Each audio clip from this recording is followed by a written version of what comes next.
Good morning everyone. 14th জানুয়ারি 2025 সবাইকে happy Sankranti. আজকে পৌষ মাসের শেষ দিন, তাই এটাকে সংক্রান্তি হিসেবে বলা হয়। আরও কিছু রিজন আছে সংক্রান্তিতে পিঠে করারও কিছু রিজনস আছে যেগুলো আমি প্রপারলি জানি না, তবে এক এক জায়গায় শুনছিলাম আর কি। ভালো করে নলেজ হলে তবে তোমাদেরকে আমি সেটা শেয়ার করব।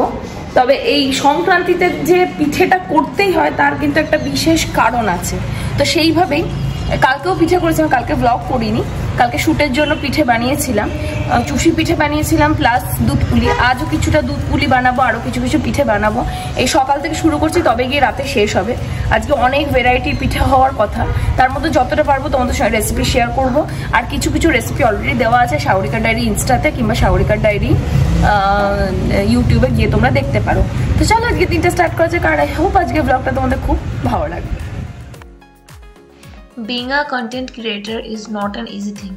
হ্যাঁ জানি বহু বছর আমি ভিডিওস বানাচ্ছি, বাট ইউটিউব বা কোনো প্ল্যাটফর্মে সেই রকমভাবে এখনও নিজেকে এস্টাবলিশ করতে পারিনি। কিন্তু এখানে বলার মধ্যে কথা হলো এই যে রান্না করতে করতে ভিডিওসগুলো কন্টিনিউ করাটা ইজ ভেরি ভেরি টাফ। যারা কন্টেন্ট ক্রিয়েটার তারাই একমাত্র বুঝতে পারবে। আর আজকে আমি বানাচ্ছিও বেশ অনেক রকমই পিঠে পুলি। সংক্রান্তির দিন একটু তো বানাতেই হবে, অন্যান্য দিন সময়ের একটু অভাবই থাকে। তো এক এক করে সব আগে প্রিপারেশন করে নিচ্ছি, তারপর এক এক করে সব কিছু বানাবো, তাতে আমার কাজটা করতে সহজ হয়, ভিডিওটাও বানাতে সহজ। সমস্ত কিছু জোগাড় টোগাড় করতেই প্রায় 12টা বেজে গেছে। কি কি বলবে, 12টা বেজে গেছে। কি কি জোগাড় করছি তোমাদের দেখ। হবে মুগ পুলি, সেই জন্য মুগ ডাল ভেজে ভিজিয়ে নিয়েছি, এগুলো রেসিপি থাকবে তোমাদের জন্য। এদিকে মালপোয়ার ব্যাটারটা রেডি করেছি। মুড়িগুলো ভাসছে বলে মনে হয়, বাবারে কত মুড়ি দিয়েছে না, সব মিলিয়ে ওপরটাতে ভাসছে বলে এটা বেশি মনে হচ্ছে। এটা ক্ষীর মালপোয়া হবে, সেই জন্য এটা আমি ভিজিয়ে রেখে দিয়েছি।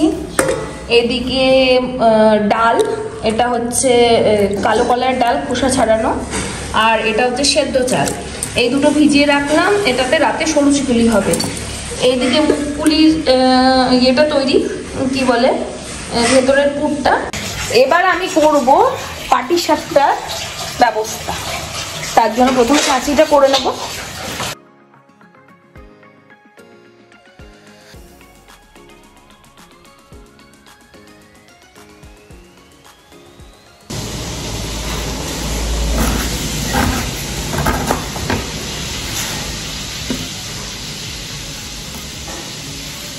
গোটা শীতে এবার একটা জিনিস খাওয়া হয়নি জানো মা।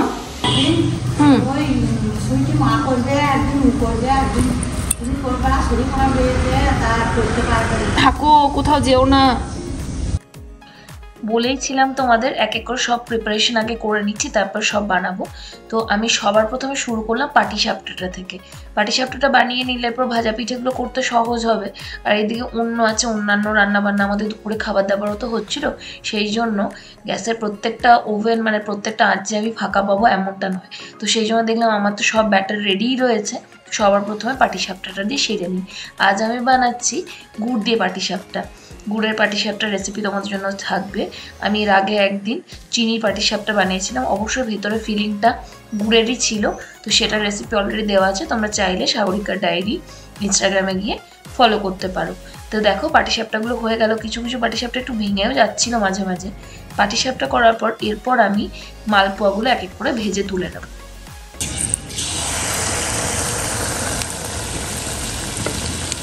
ডিম দিয়ে বাড়ির কাজটা সামনে। মালপোয়া দু রকম হয়, অ্যাকচুয়ালি অনেক প্রকারই হয়। আমি এখানে দু রকম বললাম, মানে একটা রসওয়ালা মালপোয়া, একটা রস ছাড়া। অনেকে শুধু ভেজে শুধুই খেতে পছন্দ করে, অনেকে আবার রস দিয়ে খেতে পছন্দ করে। আর আমি আজকে বানিয়েছি ক্ষীরের মালপোয়া, কিন্তু সেটা চিনির শিরায় ডোবানো। অনেক সময় এটা শুধু ভাজা খেতেও কিন্তু বেশ লাগে। যাই হোক, চিনি শিরার মধ্যে মালপোয়াগুলো একটু ডুবিয়ে রাখলাম, তাতে চিনি শিরার রসটা ঢুকে যাবে এবং খেতে বেশ ভালো লাগবে। এই সমস্ত কিছু কাজটা যে আমার কমপ্লিট হয়ে গেছে। এরপরে আমি স্নান করে অ্যাজ ইউজুয়াল স্কিন কেয়ার করে নিলাম। এই স্কিন কেয়ার পার্টটাও তোমাদের কেন দেখাচ্ছি জানো তো, যাতে তোমরা নিজের রেগুলার রুটিনে যেমন খাওয়া দাওয়াটাকে অনেক বেশি প্রায়োরিটি দাও, ঠিক নিজের স্কিনটাকেও যেন সেমভাবে প্রায়োরিটি দাও। সেই জন্য দেখো এত কাজের মধ্যেও কিন্তু আমি নিজের স্কিন কেয়ার করতে একটুও ভুলিনি। স্নান টান করে ফ্রেশ হয়ে একদম নিজের স্কিন কেয়ারটা করে নিলাম। তোমাদের ছোট্ট করে বলে দিই, যদিও তোমরা যদি দেখতে চাও আমার পুরনো এর মধ্যে যে ব্লগসগুলো আমি পোস্ট করছি তার মধ্যে আমার day care night care already দেখিয়ে দিয়েছি, তবু আজকে আবারও বলে দিচ্ছি। স্কিন কেয়ারে কয়েকটা স্টেপ আছে, ওই কটা স্টেপ ফলো করলেই মোটামুটি স্কিন ভালোই থাকবে। ক্লেনজিং, টোনিং, একটা ভালো কোয়ালিটির সিরাম, তার সঙ্গে একটা ময়শ্চারাইজার, সেটা day and night both use করতে পারো। এর সাথে দিনের বেলায় সানস্ক্রিনটা অ্যাপ্লাই করেই বাড়ির বাইরে বেরিও। এবং নট অনলি দ্যাট, বাড়ির বাইরে কেন, ঘরে থাকলেও আমি তোমাদের বলবো যে সানস্ক্রিনটা অ্যাপ্লাই করো। তার কারণ শীতের বেলায় অনেক সময় ছাদে যাই, একটু রোদ গায়ে লাগাতে বাইরে বসি, তো সেই সময়ও কিন্তু সানস্ক্রিনটা ইকুয়ালি ইম্পর্টেন্ট। কারণ দেখো রোদ তো ঘরে হোক আর বাইরে হোক, রোদের ইউভি রেটা কিন্তু একই রকম, এবং সেই ইউভি রে থেকে নিজের স্কিনকে প্রোটেক্টেড রাখলে অনেক রকম সমস্যা থেকে তোমরা দূর হতে পারবে। যেমন পিম্পল হবে না, পিগমেন্টেশন আসবে না, ট্যানিং কম হবে। তো এইগুলো থেকে তোমরা কিন্তু নিজেদের থেকে দূর রাখতে পারো, বা তোমাদের এটা হলেও কম হবে। অনেকের স্কিন টাইপ অনেক রকম, তো সেই অনুযায়ী নিজের স্কিন কেয়ার করাটাই বেশি বেটার। তো আমি একটু খেয়ে নিই। এতক্ষণ আমি 7টা বাজছে, এখন আমি লাঞ্চে বসবো, কারণ প্রচণ্ড খিদে পেয়ে গেছে। আমি যখন কোনো কাজ শুরু করি না, আমার টাইমের কোনো হুঁশ জ্ঞান থাকে না। পরে করলে হতো, বাট রাতের দিকে ঝামেলাটা রাখতে চাইছি না। সন্ধ্যের দিকে একবার পিসির বাড়ি যাব, খাওয়া দাওয়ার পর তোমাদের দেখাবো আমাদের সংক্রান্তি স্পেশাল পিঠে আজকে কি হয়েছে। বেশ অনেকগুলোই বানিয়েছি, সেই জন্য সকাল থেকে সময়টা লেগে গেল আর কি। এছাড়াও শরীরটা খুব একটা ভালো নেই। তো যাই হোক, স্নান টান করে ফ্রেশ হয়ে নিচ্ছি, স্কিন কেয়ার সব ডান হয়ে গেছে। খাবার গরম করছি, করে আগে খাবার খাবো, তারপরে এই যে এদিকে এনাদের দেখো। দুট্টু কই গো, কই জল খাবে? আমি খাবার খাই। আজকে লাঞ্চে রয়েছে ভাত, অনেক রকম ভাজা রয়েছে, অনেক রান্নাই আছে, কিন্তু আমি আস্তে আস্তে অন্য কিছু নিলাম না। আমার ফেভারিট জিনিস নিয়ে নিলাম, সেটা হচ্ছে ভাত আর সরপুটির ঝাল। এবার ঘটনা হচ্ছে, আমি সন্ধ্যেবেলা কোনোদিনও খাই না, কিন্তু যেহেতু আমার লোভের একটা খাবার আছে, সেই জন্য আমি এখন ভাত খেতে বসেছি। আসলে শর্টস ব্লগও করতে হয়, তো সেই জন্য এই ফোনে আমি শর্ট ব্লগ করে, আর যেটাতে এখন অলরেডি কথা বলছি ওটাতে আমি করি হচ্ছে লং ব্লগ, আর রেসিপি শ্যুটও করি। তো যাই হোক, মা খুব রেলিশ করে বানিয়েছে, এটাই এখন খাবো। সরপুটি যদি কোনো সময় পাই না, তোমাদের সরপুটির একটা রেসিপি দেখাবো। কার কার সরপুটি মাছ খেতে ভালোবাসে অবশ্যই জানিও, ভালো লাগে কাদের। আমার কিন্তু বেশ লাগে। বল কমাবো? হ্যাঁ নিশ্চয়ই, দিদিকে প্যাক করে দিচ্ছি। আমি আমার ভাইকে আমি ঘরে গিয়ে খাবো, সে ভালো খেয়ে নে, এটাই ডিনার করে নে না। খাবারগুলো এমন বেজার মুখ করে খাচ্ছিস যে মনে হচ্ছে খাবারগুলো ভালো নয় একদম। ভালো, পেট ভরে দিই। তুই খেতে এলি কেন তুই বল? আমি তো জানি সব লোক কি সুন্দর রেলিশ করে খাচ্ছে। হ্যাঁ, ওর এত ভালো লেগেছে। একটু না দিলে হয় না। খেয়ে তো দেখ, তুই আমার কত খেতে পারবো না। ওটাই নোনতা, খেতে ভালো লাগে, ওটা ছোট ছোট বলে। শুধু খা, খেয়ে দেখ। লেবু পুড়ে চুবা।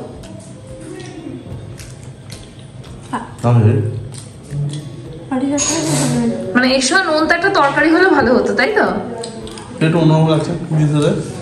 আদা, মৌরি বাটা, কাঁচা লঙ্কা কি দিতে হতো? এটা ভালো লাগছে না? কথায় কথায় তোমাদের বলা হয়নি যে ভাইদের ডেকেছিলাম রাতেবেলা এটাই ডিনার করতে, কারণ এত সুন্দর সব কিছু রান্নাবান্না করবো আর ভাইকে ডাকবো না, এটা তো হয় না।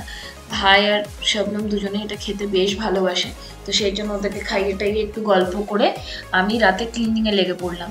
কালকে আমাদের যে মেড হাউস হেল্পার সে আসবে না, ছুটি নিয়েছে, সেই জন্য আমি দেখলাম কিছু মোছামুছি রাতেই করে নেয়। আর এছাড়াও আমার বাড়িতে 3টে ডগ আছে, তোমরা তো জানোই, তো সেই জন্য সারাদিনই ক্লিনিং চলতে থাকে। বুঝতেই পারছো, বাড়িতে পেটস থাকলে বাড়িটাকে আরও বেশি ক্লিন, বেশি হাইজিনিক করে রাখাটা দরকার।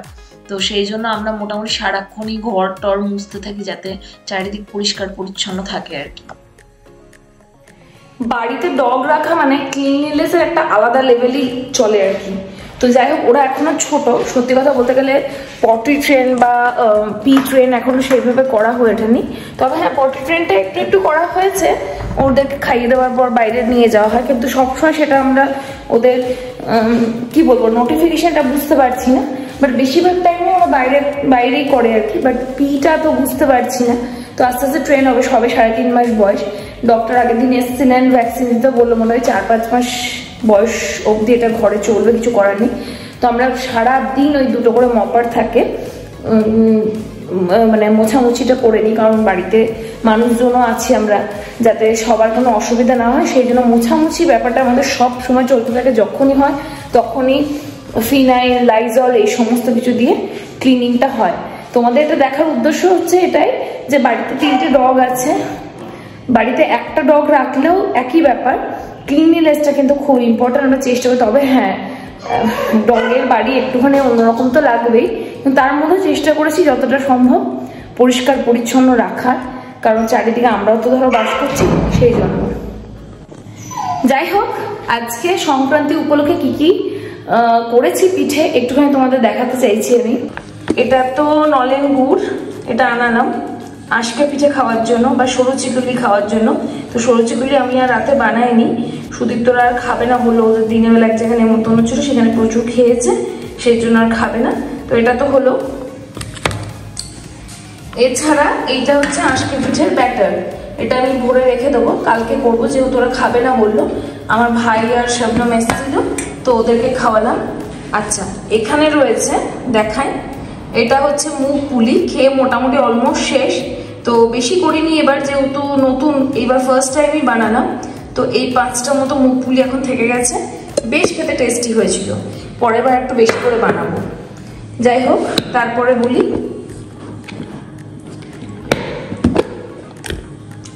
এটা হচ্ছে চুষির পায়েস। দেখো তোমাদের কনসিস্টেন্সিটা দেখাই। চুষি পিঠে বা চুষির পায়েস এটাকে বলা হয়। ছোট ছোট ছোট ছোট করে করতে হয়, করতে ভীষণ পেশেন্স লাগে। তো এটার 1 বাটি করতেই বানিয়েছিলাম, এর বেশি আর বানাতে পারিনি।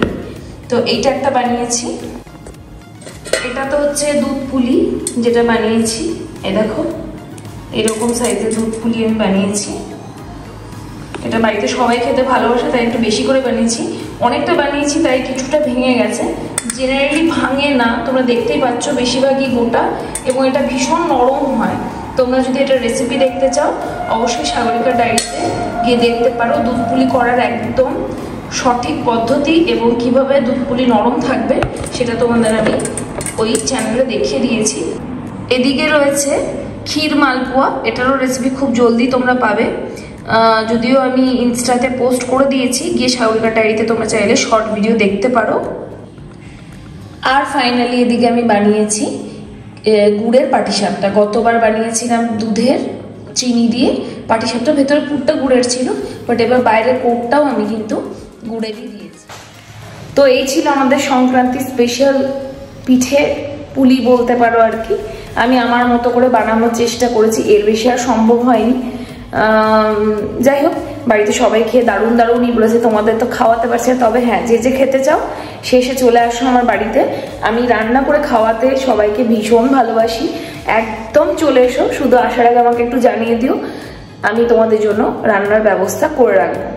তো যাই হোক, এখন আমি এই সমস্ত কিছু একটু গুছিয়ে নিই।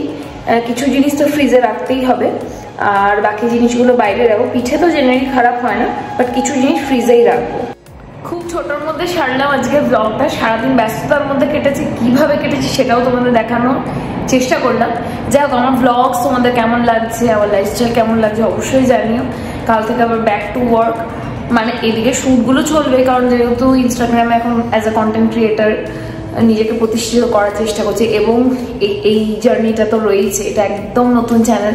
আমি অবশ্যই চেষ্টা করবো এটার মধ্যে আমার 110% যেন এফার্ট দিতে পারি।